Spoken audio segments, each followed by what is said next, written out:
Halo Sobat Restu Ibu yang ada di rumah atau di mana saja, kembali lagi berjumpa dengan kami dalam Ngobrol Santai bersama Rumah Sakit Restu Ibu. Perkenalkan, yang akan menjadi host hari ini adalah saya sendiri, Narmalisa Sepang. Pada kali ini kita akan membahas tentang perawatan luka. Nah, narasumber yang menjadi bintang tamu kita kali ini adalah salah satu perawat dari Rumah Sakit Restu Ibu ini sendiri juga yang bagian perawatan luka. Siapakah dia? Ini dia Nurse Elizabeth. Selamat datang Nurse. Halo. Apa kabarnya hari ini? Ya, baik. Iya. Mau dipanggil Nurse Elizabeth atau Nurse apa? Saya biasa dipanggil Lisa. Oke, Nurse Lisa. Baik, Nurse Lisa di Restu Ibu sudah berapa lama? Saya baru gabung di Restu Ibu baru sih. Baru dari 2008. Oh iya, baru-baru ya. Gitu lah ya. Ya, baru ya. 2008. Ya. Oke, baik. Itu saya baru kuliah, Mbak. Ya, oke. Udah berapa lama tuh kira-kira ya? Ada 13 tahun ya? Kurang lebih lebih. ya? Kurang Iya, lebih ya? Iya. Boleh nggak ceritakan sedikit pengalamannya Mbak Lisa selama menangani luka-luka pasien, baik itu di ruangan ataupun di tempat praktek? Ya, jadi sepengalaman saya banyak sekali saya menemukan beberapa kasus luka, baik itu mulai dari luka kotor maupun luka bersih. Sebenarnya luka itu terbagi banyak jenisnya, cuman anggaplah kita membaginya menjadi luka bersih dan luka kotor. Ada luka akut maupun luka kronik. Dari proses penyembuhannya luka sendiri itu pun bisa beda dari luka akut maupun luka kronik itu sendiri. Sementara kalau yang sering saya temukan itu banyak luka kronik. Luka kronik itu salah satunya adalah seperti kalau orang bilang luka yang terkena diabetes. Nah, ya itu dengan proses penyembuhan yang lebih panjang biasanya. Iya. Kendala apa yang Mbak Lisa temui selama merawat luka pasien? Ada enggak?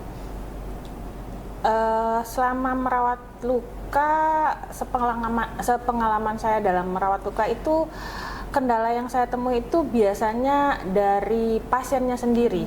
Jadi kalau kita merawat luka, percuma kita merawat luka dengan baik, dengan semua yang kita lakukan sesuai dengan teknik, tapi kalau dari pasiennya sendiri itu tidak bisa menjaga kebersihan, terus makannya tidak terkontrol juga. Contoh salah satunya misalnya dengan pasien dengan diabetes itu kan tidak mengontrol gula darahnya juga. Itu proses penyembuhan luka ya tidak disiplin itu proses penyembuhan lukanya juga menjadi terhambat, dan kita yang merawat luka juga tidak tercapai. Iya benar. Niatnya kita mau membantu, tetapi kalau dari dalam diri pasien itu tidak ada untuk ini sendiri, tetap juga akan lama ya prosesnya, Nurse. Ya. Baik, ini ada beberapa pertanyaan nih dari Sobat Restu. Mungkin kita akan bahas satu persatu ya, Nurse ya. Yang pertama, bagaimana cara merawat luka pada pasien dengan diabetes? Oke. Yang seperti tadi sudah kita bicarakan, luka dengan diabetes itu tergantung dari tingkatan luka yang sedang dialami oleh pasien itu sendiri. Jadi tingkatan lukanya itu kadang ada yang sudah nekrotik. Nekrotik itu bisa dibilang jaringannya mati, yang kalau misalnya lihat itu sudah ada hitam-hitamnya, ada yang kuning-kuningnya. Nah, itu perawatan luka dengan khusus diabetes itu kita merawat tergantung dari mana itunya, dasar lukanya seperti apa.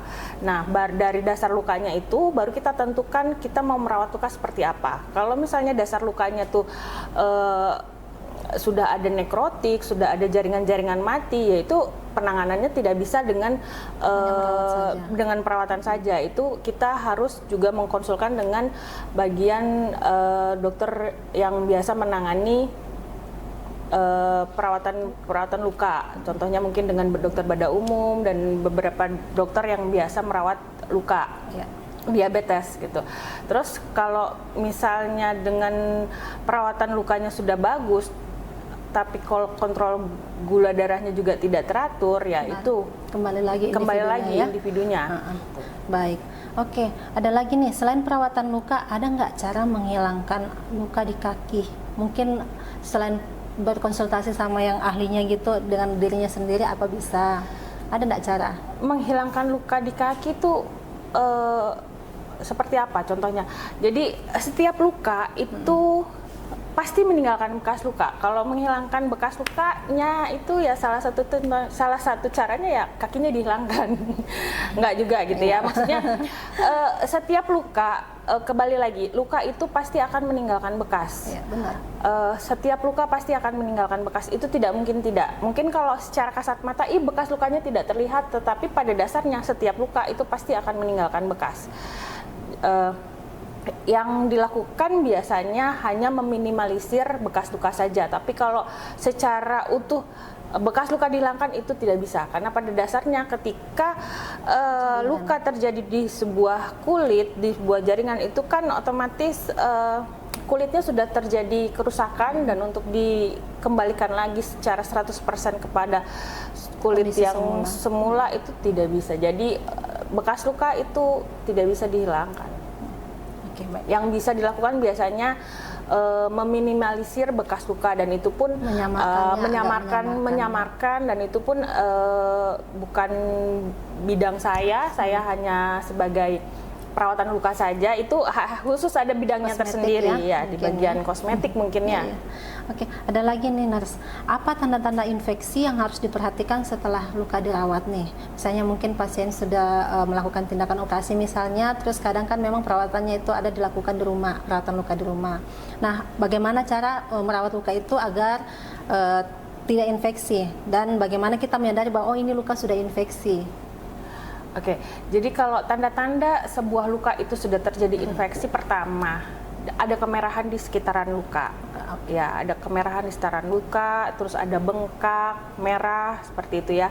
Nah, yang harus dilakukan pada saat luka sudah terinfeksi seperti itu, pertama konsultasikan dulu ke bagian yang memang biasa merawat luka, bagian merawat luka, karena kalau sudah terjadi infeksi seperti itu, penyembuhan luka akan semakin memanjang dan akan semakin sulit bila tidak dibantu dengan pengobatan dari dalam. Contohnya mungkin bagian dari dokter itu khusus bidangnya dokter yang mengetahui seperti apa, bagaimana untuk ininya.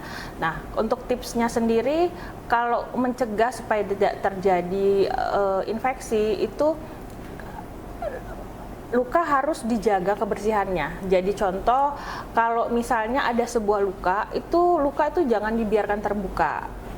Jadi contoh misalnya, karena kebanyakan orang bilang biar aja lukanya terbuka supaya cepat kering gitu ya.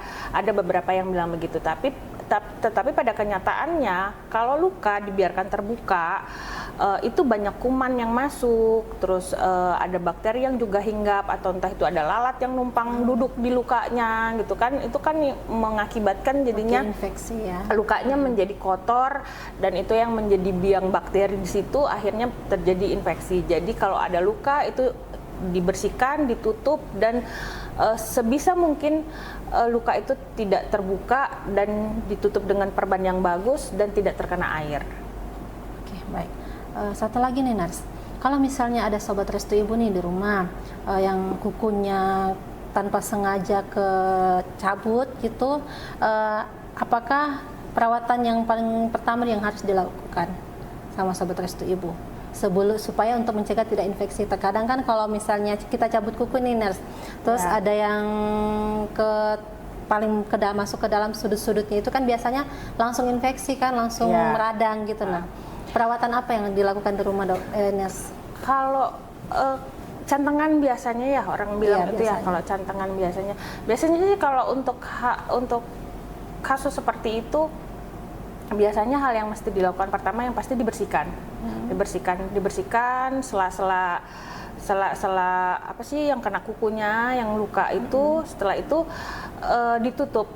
ditutup, dan kalau memang masih terasa sakit dan membengkak, tanda-tanda infeksi sudah mulai terjadi, kemungkinan besar yaitu mungkin kukunya sudah masuk di antara yang masuk infeksi itu yang menyebabkan dia semakin sakit, dan itu yang akhirnya terus sudah seperti itu nanti biasanya sih tidak ditutup ya, jadinya mengakibatkan kotor dan segala macamnya menempel di situ ya. Jadi kalau tindakan pertama ya bagusnya dicuci dulu, dibersihkan, setelah itu ditutup. Kalau makin menyeri dan makin membengkak ya saran saya dibawa ke bagian fasilitas kesehatan terdekat untuk ditangani selanjutnya. Oke, baik. tadi membersihkannya. Kira-kira pakai air biasa kah atau ada air khusus untuk membersihkan, nurse? Kalau untuk membersihkan luka pada umumnya bisa dengan air yang bersih, air matang. Kalau misalnya kalau untuk di rumah bisa dibersihkan dengan air misalnya sediaan cairan NaCl tidak ada gitu ya, bisa dibersihkan dengan air matang yang sudah dimasak gitu ya. Atau air mineral, boleh pakai air mineral atau air matang gitu, dibersihkan, setelah itu dikeringkan, setelah itu ditutup, jangan lupa ditutup. Permasalahan yang sering terjadi itu adalah membiarkan luka itu terbuka. Gitu. Jadi setelah dibersihkan nggak perlu diberikan apa lagi gitu, hanya ditutup aja ya? Ditutup. Nggak perlu dikasihkan apa, krim-krim nggak perlu ya? Kalau dikasihkan semacam krim atau apa itu tergantung dari jenis lukanya apa. Tergantung dari jenis lukanya apa, pemberian salep ya mungkin ya maksudnya ya, pemberian salep ataupun apapun itu tergantung dari jenis lukanya, dan itu kita tidak bisa bilang menyamaratakan semua luka disamaratakan dengan cantangan pakai salep ini, dengan luka ini pakai salep ini, kita tidak bisa menyamaratakannya seperti itu. Jadi itu tergantung jenis lukanya, dengan tergantung jenis lukanya seperti apa dan dasar luka yang kita temui itu seperti apa, baru kita bisa siapkan dressingnya untuk kedepannya luka ini bagusnya pakai apa. Oke, baik.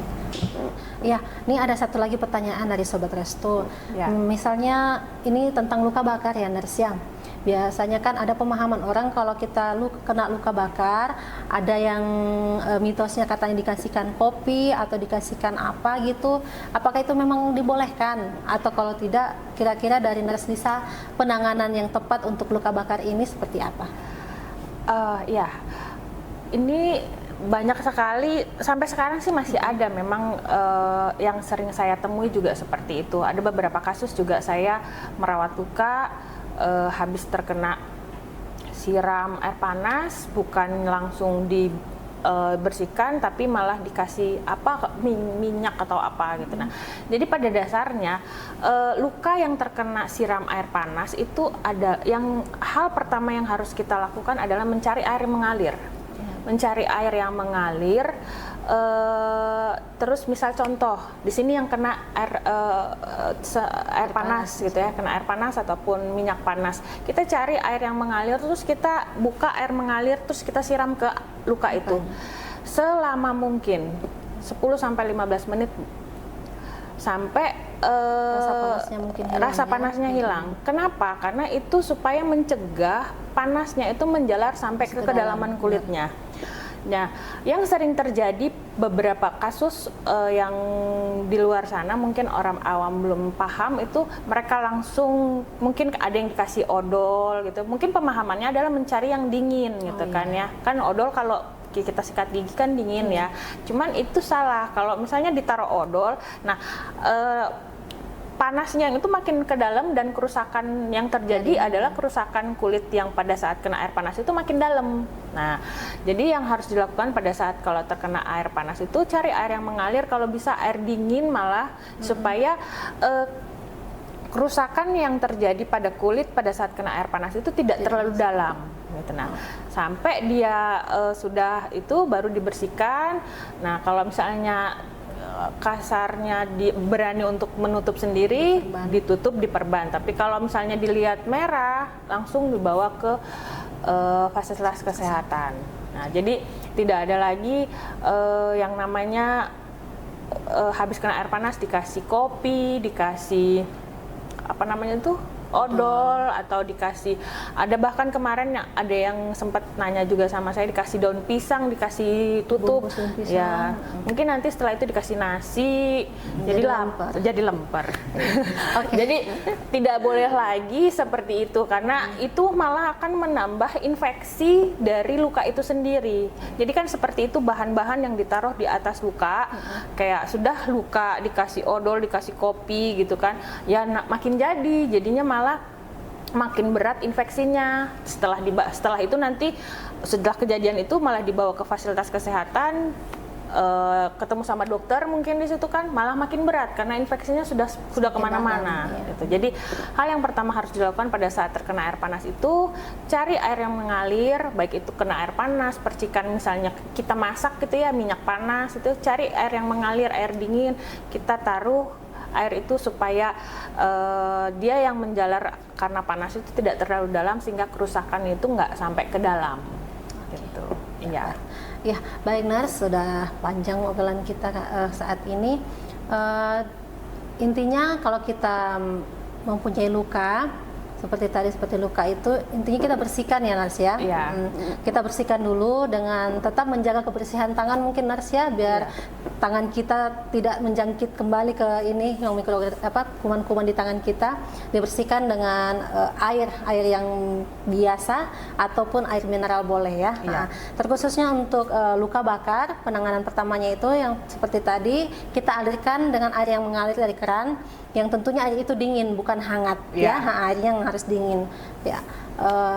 Baik, episode ngobrol kita kali ini sampai di sini dulu. Semoga apa yang kami obrolkan boleh bisa bermanfaat bagi Sobat Restu Ibu yang ada di rumah. Sekian dari kami, saya dan Nars Lisa berpamitan. Salam sehat.